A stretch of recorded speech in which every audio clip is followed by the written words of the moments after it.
Knowledgeable cricket fans எல்லாருக்கும் hi, this is your Paaji talks. Cricket is a gentleman கேம்னு எல்லாத்துக்குமே தெரியும். ஏன் ஜென்டில்மேன் கேம்னு சொல்ல ஒரு சின்ன எக்ஸாம்பிள் ஒன்று சொல்கிறேன். சச்சின் கில்க்ரிஸ்ட் போன்றவங்க அவுட் ஆனால் அம்பையர் நாட் அவுட் சொன்னாலும் தானாக பெவிலியனுக்கு நடையை கட்டிடுவாங்க. ஏதாவது இடையில கோபம் வந்தாலோ சண்டை வந்தாலோ ஃபைனலாக அன்பை பரிமாறுகிறனால கிரிக்கெட் ஒரு ஜென்டில்மேன் கேம்னு சொல்கிறாங்க. நேற்று நடந்த ஐபிஎல் மேட்ச்சில் கேகேஆர் வர்சஸ் எஸ்ஆர்ஹெச் மோதினாங்க. இந்த மேட்ச்சில் ஹர்ஷித் ராணாவோட பிரில்லியன்ட் லாஸ்ட் ஓவர்னால கேகேஆர் சொற்ப ரனில் ஜெயித்தாங்க. அதே ஹர்ஷித் ராணா தான் மிட் ஓவரில் ஓவர் வீசும்போது மயங்க் அகர்வாலை அவுட் பண்ணார். அப்போது மயங்க் அகர்வாலை கோவப்படுத்துகிற மாதிரி சில சம்பவத்தை பண்ணார்.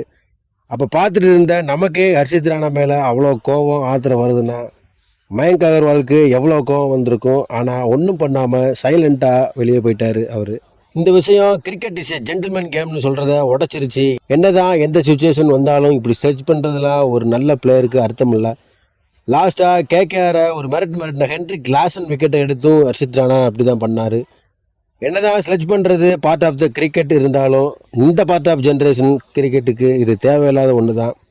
இப்படி நடந்துக்கிட்ட ஹர்ஷித் ராணாக்கு நேற்று நடந்த போட்டிக்கான ஊதியத்தில் 60% ஃபைன் போட்டிருக்காங்க பிசிசிஐ. அடுத்து ஒரு சுவாரஸ்யமான கிரிக்கெட் வீடியோவில் நான் உங்களை சந்திக்கிறேன். Until then bye bye.